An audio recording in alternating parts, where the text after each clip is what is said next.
भाई हमारे घर पे सोलर पैनल लग रहा है। सब सोलर पैनल फिटिंग हो रही है और भाभी जी हमारे घर की पूजा कर रही हैं। ये पैनल लग रहे हैं यहाँ पे, ये पूरी फिटिंग हो रही है। सारा सोलर पैनल लगने जा रहा है।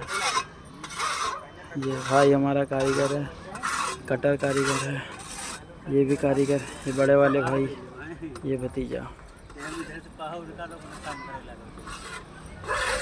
पूजा हो रही है जो अपने हिंदू धर्म में पूजा होती है काम से पहले, स्टार्टिंग एंड पे।